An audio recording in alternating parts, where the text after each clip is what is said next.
Bonjour et bienvenue à tous. Deux frères brésiliens adeptes de compléments alimentaires pour les chameaux, un adepte du culturisme qui abuse d'hormones de croissance ou encore un bodybuilder gonflé à bloc avec de l'huile synthétique. Voici donc les 10 bodybuilders qui sont vraiment allés trop loin. Allez, on commence. Les bodybuilders accros aux stéroïdes et autres anabolisants pensent très sincèrement qu'ils font partie d'une certaine élite. Car pour eux, le fait de devenir des monstres de muscles est un exploit que seuls les plus ambitieux et les plus téméraires d'entre tous peuvent réellement atteindre. Le culturiste américain Rich Piana possédait ainsi une théorie qu'il avait appelée les 5%, ce qui représentait selon lui le pourcentage de personnes qui sont prêtes à faire tout ce qu'il faut pour atteindre leurs objectifs. Bien évidemment, Rich Piana pensait faire partie de cette catégorie de fonceurs, et c'est pourquoi il consomma des tonnes de stéroïdes et d'autres hormones de croissance pendant des années.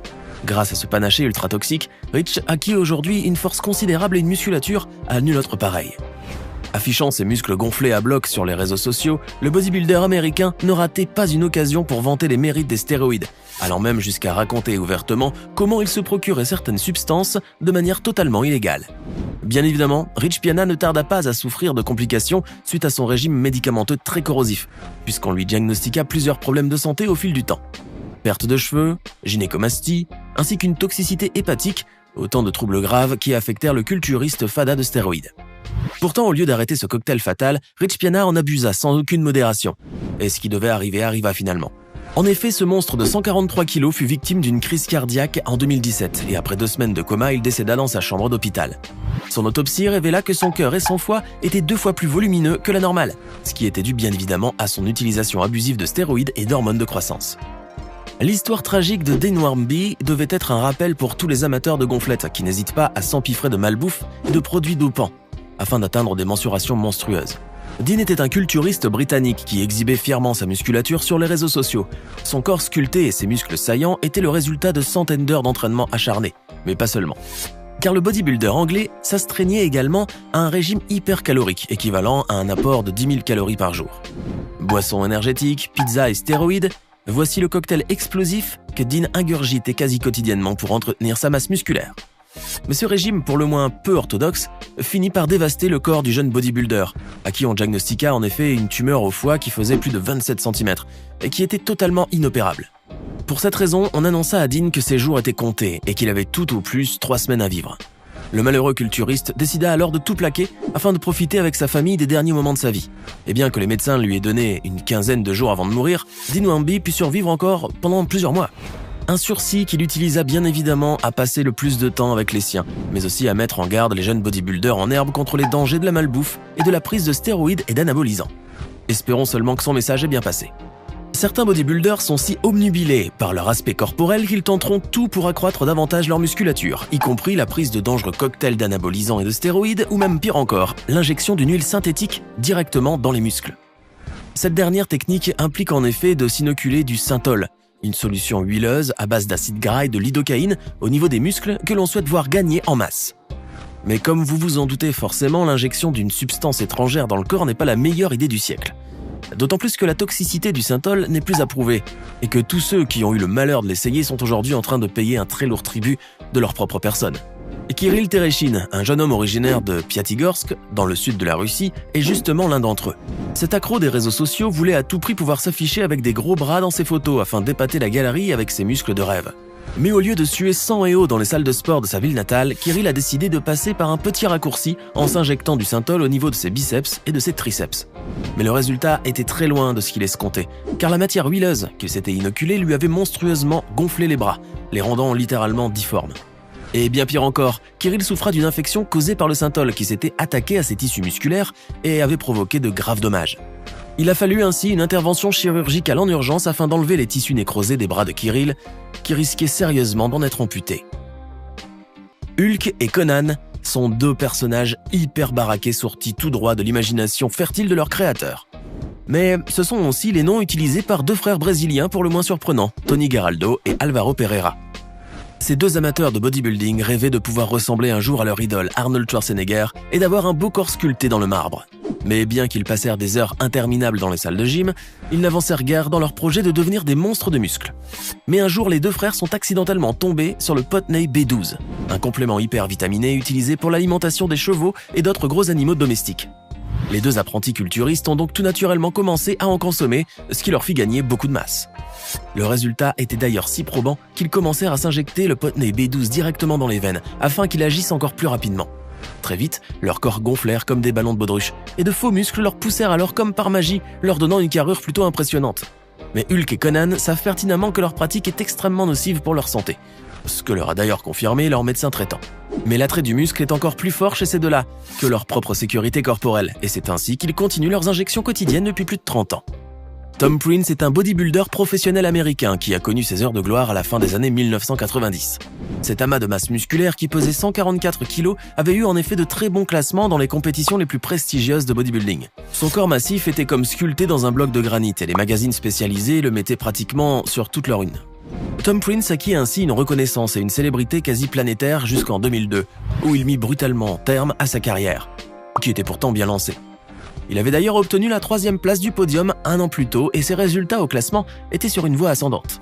Mais la retraite précipitée de Tom était en fait due à une grave maladie des reins qui lui avait été diagnostiquée et qui était très probablement due à son utilisation abusive de stéroïdes et autres produits dopants. Malgré une greffe de reins et un traitement lourd et coûteux, son état ne faisait qu'empirer au fil du temps. Tom Prince finit par perdre la vie en février dernier, des suites d'un cancer qui a métastasé dans son sang et qui a atteint ses poumons et son cerveau. Flex Wheeler est très probablement l'un des plus grands bodybuilders ayant jamais existé, et ce de l'aveu d'Arnold Schwarzenegger lui-même. Le palmarès de ce géant de 125 kg est en effet étoffé des plus prestigieux titres, et sa pratique des arts martiaux lui procurait une souplesse hors norme, lui permettant de faire des chorégraphies de toute beauté. Mais pour atteindre un tel niveau, Flex Wheeler a dû s'entraîner parfois jour et nuit, tout en s'empiffrant de nourriture et de compléments alimentaires protéinés. Et bien évidemment, le culturiste américain abusait également d'une multitude de stéroïdes et d'anabolisants, au point même qu'il en était devenu totalement dépendant. Mais si Flex Wheeler atteignit le rang de légende dans le monde des culturistes, ses excès ont fini par le rattraper et son état de santé s'est grandement dégradé. En effet, comme beaucoup de bodybuilders avant lui, Flex fut diagnostiqué d'une insuffisance rénale terminale, exigeant une transplantation de rein immédiate. Mais malgré son opération, l'ex-bodybuilder souffrit de sérieuses complications au niveau de sa circulation sanguine. Malheureusement pour lui, son état empira, à tel point qu'on a dû carrément l'amputer de sa jambe droite. On ne pouvait pas faire cette vidéo sans vous parler d'un des bodybuilders les plus controversés de sa génération. Faites la connaissance de Mustafa Ismail, l'homme qui est entré dans le livre Guinness des records pour les mensurations énormes de son tour de bras. Surnommé le Popeye égyptien, Mustafa Ismail possède en effet les plus gros biceps de la planète, avec 80 cm de tour de bras, ce qui équivaut pratiquement au tour de taille d'un petit homme adulte. Ce bodybuilder installé aux États-Unis affirme à qui veut bien l'écouter que ses biceps et ses triceps sont le résultat d'un entraînement acharné et d'une alimentation solide. Mustafa assure en effet suivre des séances de gym intenses depuis qu'il a été nargué sur sa maigreur maladive dans son pays natal. Le culturiste égyptien dévoile aussi l'énorme quantité de victuailles qu'il ingère quotidiennement, afin selon lui de soutenir l'effort inhumain qu'il inflige à ses bras. Mais selon toute vraisemblance, il n'y a qu'à voir le reste du corps de Mustafa pour s'apercevoir qu'il y a anguille sous roche. En effet, ses bras surdimensionnés sont les seuls muscles de son corps à être gonflés à bloc. Exactement comme les malheureux accros du Synthol. Le jeune bodybuilder est ainsi fortement suspecté d'avoir eu recours à une injection de Synthol ou d'un produit similaire dans les muscles de ses bras afin qu'il gagne considérablement en volume. Et bien que Mustafa s'entête à nier cette évidence, on ne saurait que trop lui conseiller de faire comme Popeye en préférant les épinards en boîte aux inoculations de Synthol. Le cas de Greg Valentino devrait être plus médiatisé pour que le jeune public féru de bodybuilding puisse enfin connaître les dangers des stéroïdes et des risques liés à la gonflette facile et rapide. Car on n'a jamais rien sans rien, et personne ne pourra jamais aller au-delà de ses propres limites de son corps sans pour autant en payer le prix. Greg Valentino était un culturiste américain méprisé par l'ensemble de la communauté du bodybuilding international pour son utilisation plus qu'abusive de stéroïdes et d'anabolisants. Mais pour avoir encore plus de masse musculaire, Greg était vraiment allé trop loin en s'injectant directement dans les muscles d'énormes quantités de Synthol mélangées à d'autres substances tout aussi dangereuses. Le bodybuilder américain ne tarda pas à souffrir d'une grave infection et ses bras gonflés à bloc ont littéralement explosé comme une baleine en état de décomposition. Et bien sûr, comme on vous y a accoutumé maintenant, on vous a réservé le meilleur pour la fin, avec l'un des bodybuilders les plus célèbres et les plus respectés de la planète, le légendaire Ronnie Coleman. Ce monstre aux muscles saillants avait en effet remporté les plus prestigieuses compétitions, dominant au passage le fameux concours de Mr. Olympia, où il avait accumulé 8 victoires consécutives. Avec un poids de 134 kg, une poitrine de plus de 154 cm et des biceps de 61 cm et demi, Coleman était le culturiste à qui tout le monde voulait pouvoir ressembler un jour. Son poster trônait dans les salles de gym et les chambres d'adolescents boutonneux, et sa renommée et son prestige atteignirent des dimensions planétaires. Mais son utilisation abusive de stéroïdes allait finalement se retourner contre lui puisqu'il souffrira des séquelles de ses excès de jeunesse. Il a dû subir en effet plusieurs opérations sur les vertèbres lombaires et s'est même vu poser une double prothèse de hanche pour qu'il puisse remarcher à nouveau. Aujourd'hui, âgé de 57 ans, Ronnie Coleman souffre toujours de douleurs chroniques et risque même de devenir paralysé. Et voilà, c'est tout pour aujourd'hui. Que pensez-vous de ces 10 bodybuilders complètement timbrés qui sont allés vraiment trop loin, jusqu'à atteindre le point fatidique de non-retour?